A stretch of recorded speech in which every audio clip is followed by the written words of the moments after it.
Au nom du Père et du Fils et du Saint-Esprit, Amen. Une grande joie d'être là avec toi pour ce temps de Lectio Divina, la lecture priante, amoureuse de la parole de Dieu. C'est un programme pour ceux qui vraiment veulent découvrir, approfondir, aimer la parole de Dieu, la travailler, l'étudier. Parce que ce que je donne ici sont parfois des petites touches, mais n'oublie pas qu'il y a aussi du travail à faire après. Chacun de nous doit travailler la parole de Dieu et approfondir. Ok? Aujourd'hui, nous sommes le 13 octobre, mardi 13 octobre. Et la première lecture d'aujourd'hui, c'est Galates, chapitre 5, versets 1 à 6. Galates 5, versets 1 à 6. Il dit comme ça, c'est Saint Paul qui nous parle. C'est pour que nous restions libres que le Christ nous a libérés. Donc, tenez bon et ne vous remettez pas sous le joug de l'esclavage. C'est moi, Paul, qui vous le dit. Si vous vous faites circoncire, le Christ ne vous servira de rien. De nouveau, je l'atteste à tout homme qui se fait circoncire. Il est tenu à l'observance intégrale de la loi. Vous avez rompu avec le Christ, vous qui cherchez la justice dans la loi. Vous êtes déchus de la grâce. C'est pour nous, c'est l'Esprit qui nous fait entendre de la foi les biens qu'espère la justice. En effet, dans le Christ Jésus, ni circoncision, ni incirconcision ne compte, mais seulement la foi opérant par la charité. Cette parole ici de Saint Paul, regardez, Paul n'est pas contre la circoncision, mais qu'est-ce qui se passe? Les Juifs, c'est le peuple de la loi et aussi le peuple de la circoncision. Alors il disait, nous avons la circoncision comme une marque de notre corps pour nous dire que nous appartenons à Dieu. Nous sommes le peuple élu. Voilà, Dieu nous a choisis. Et aussi la loi. Dieu nous a confié sa loi à nous. Voilà, nous sommes plus importants que les autres. Parce que les autres peuples n'ont pas la loi. Mais Paul va dire ici, il est tenu à l'observance intégrale de la loi. Ici, je l'atteste, tout homme qui se fait circoncire, il est tenu à l'observance intégrale de la loi. Vous avez rompu avec le Christ, vous qui cherchez la justice dans la loi. Il va dire, vous avez rompu avec le Christ. Mais regardez, le Christ aussi, il était circoncis, il était juif. Mais regardez, le Christ, il n'était pas attaché au fait qu'il était juif, qu'il avait la circoncision. Jésus ne va pas donner beaucoup d'importance à la circoncision. Et aussi, la loi, Jésus va parler de la loi, mais en disant, faites attention, parce que vous êtes attaché, on peut dire, au mérite. C'est comme s'ils disaient, mais j'ai tel mérite, nous avons obtenu telle grâce. Alors, d'un coup, il y a comme l'orgueil qui entre dans le cœur des Juifs. Et à cause de cet orgueil, ils sont aveuglés. Ils n'arrivent pas vraiment à accueillir le Christ. Ils vont rompre avec le Christ. Paul va dire, vous avez rompu avec le Christ. Vous qui cherchez la justice dans la loi. Parce que où nous pouvons trouver l'essence de la justice profonde en Jésus. Parce que l'aboutissement de la justice, c'est la miséricorde. Et les Juifs ne connaissaient pas la dimension de la miséricorde telle que Jésus va nous l'apporter, que Jésus va nous l'enseigner. Parce que pour les Juifs, c'était dent pour dent, œil par œil. Ça veut dire que tu me fais un mal et je vais te faire la même chose. C'était la justice, c'était comme ça. Non, Jésus va dépasser cette justice. La notion de justice que Jésus va apporter va dépasser celle des Juifs. Il faut faire attention. Parfois, on peut utiliser les mêmes mots. Il semble que le langage, c'est le même. Mais à l'intérieur, ce n'est pas la même chose. On ne parle pas le même langage. Et parfois, ça peut arriver même entre nous. On parle des choses, mais chacun a une chose dans sa tête. Mais ce n'est pas ça. On doit avoir la pensée du Christ. On doit avoir la pensée de l'Église. Parce que l'Église est là pour nous communiquer le Christ. Même s'il y a des membres de l'Église qui parfois ne donnent pas un bon témoignage, nous ne pouvons pas oublier que l'Église, elle est sainte. Et l'Église, elle communique toujours le Christ. L'Église n'est pas limitée à telle ou telle personne à cause de ses péchés. Non, non, non. La grâce de Dieu dépasse tout ça. La grâce de Dieu, elle dépasse. Et c'est pour cela que Paul, après, va dire, car pour nous, c'est l'Esprit qui nous fait attendre de la foi les biens qu'espère la justice. Ça veut dire, nous avons reçu l'Esprit Saint en nous. C'est l'Esprit Saint, c'est l'Esprit de sainteté, mais aussi l'Esprit Saint de justice. C'est l'Esprit Saint qui va nous ajuster à la justice de Dieu, à la volonté de Dieu. Et aussi, cet Esprit en nous fait attendre de la foi, regardez, non pas de la loi, mais de la foi. Ça veut dire que la foi, c'est Jésus-Christ, vrai Dieu et vrai homme. Jésus-Christ, le Père, le Fils et le Saint-Esprit, la Sainte Trinité. Que nous espérons leur bien de justice. Et c'est vrai que Dieu nous donne toujours au-delà de ce que nous méritons. Toujours. Et après, il va dire, en effet, dans le Christ Jésus, ni circoncision, ni incirconcision ne compte, mais seulement la foi, opérant par la charité. Ça veut dire, ce que compte, c'est la foi, mais pas seulement la foi. Maintenant, Paul aussi rajoute une chose. Nous devons vivre la foi, et cette foi ça doit être conduite, vécue, imprégnée de la charité. La foi et la charité doivent aller ensemble, comme deux sœurs jumelles. De main dans la main, elles vont ensemble. Sinon, ce n'est pas bon. La foi et la charité, ensemble. OK? Voilà. La première lecture d'aujourd'hui de Galates, chapitre 5, versets 1, 6. Maintenant, le psaume 119, 118, le psaume 119, 118, versets 41, 43 à 45, 47 à 48. Alors, versets 41, 43 à 45, 47 à 48. Il est comme ça, le psaume. Que me vienne ton amour, Seigneur, ton salut selon ta promesse. N'ôte pas de ma bouche la parole de vérité, car j'espère en tes jugements. J'observerai ta loi sans relâche, pour toujours et à jamais. Je serai au large en ma démarche, car je cherche tes préceptes. Et après, tes commandements ont fait mes délices. Je les ai beaucoup aimés. Je tends les mains vers tes commandements que j'aime, tes volontés que je les médite. Je tends les mains vers tes commandements que j'aime, tes volontés que je les médite. Mais il commence comme ça, les psaumes. Que me vienne ton amour, Seigneur, ton salut selon ta promesse. Que me vienne ton amour. Parce que ce qui va donner le goût à notre foi, à notre charité, c'est vraiment l'amour de Dieu. Ça veut dire que c'est l'amour de Dieu qui vient, qui va fortifier en moi la foi, qui va fortifier en moi la charité. Mais le point de départ, c'est l'amour de Dieu.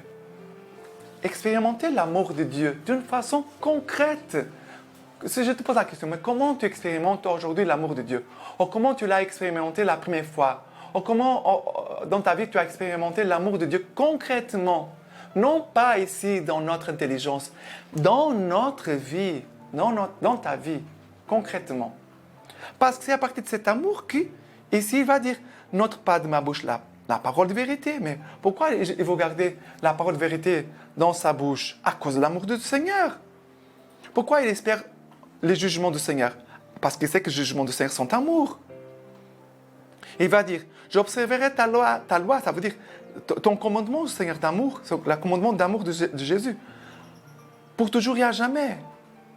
Et il va dire aussi, tes commandements ont fait mes délices. Pourquoi tes commandements sont mes délices? À cause de ton amour, parce que tes commandements sont l'amour, sont manifestation de ton amour pour moi. Cette exigence, c'est une exigence d'amour.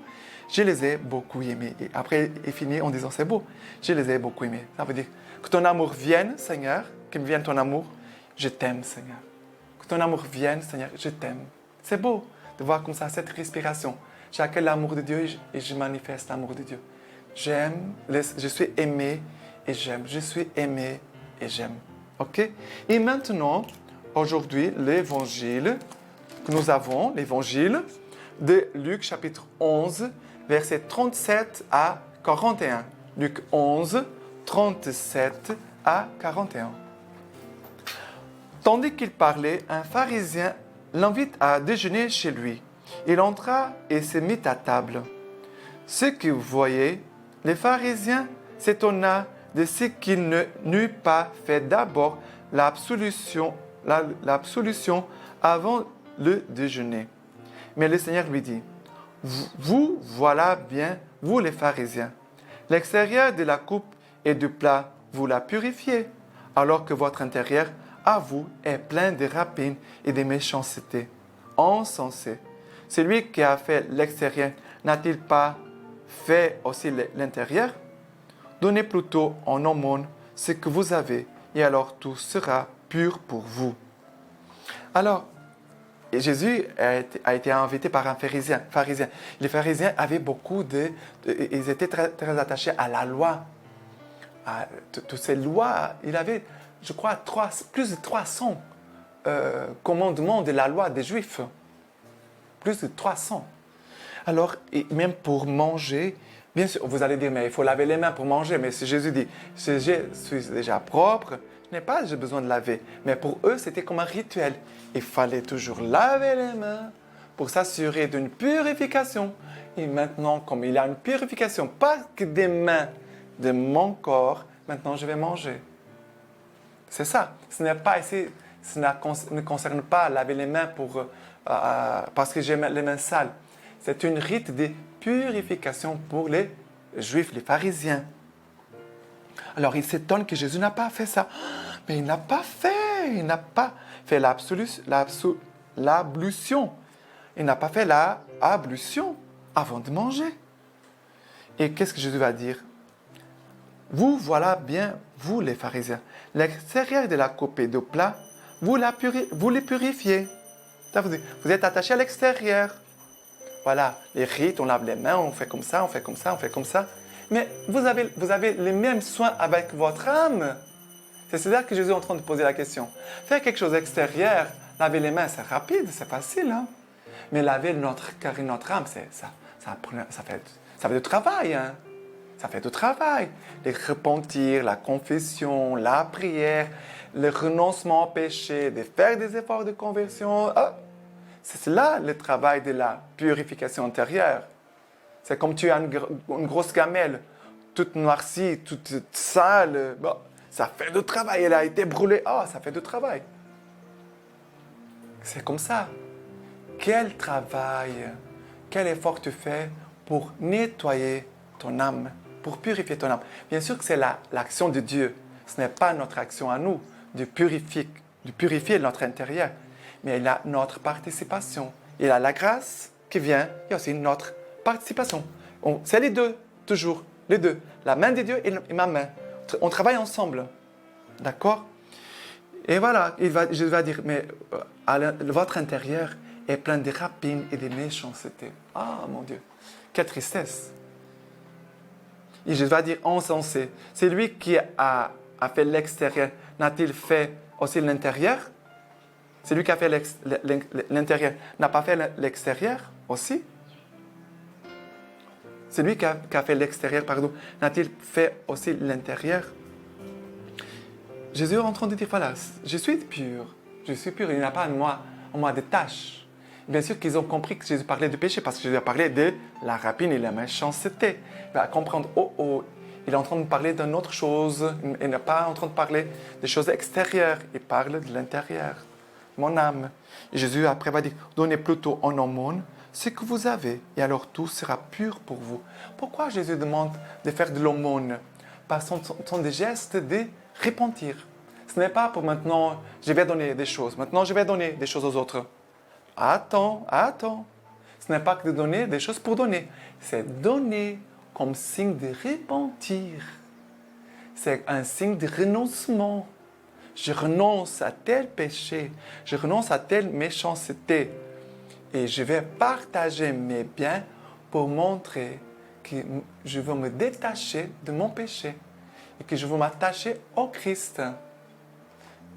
Ici, c'est ça, faire l'aumône comme signe de conversion.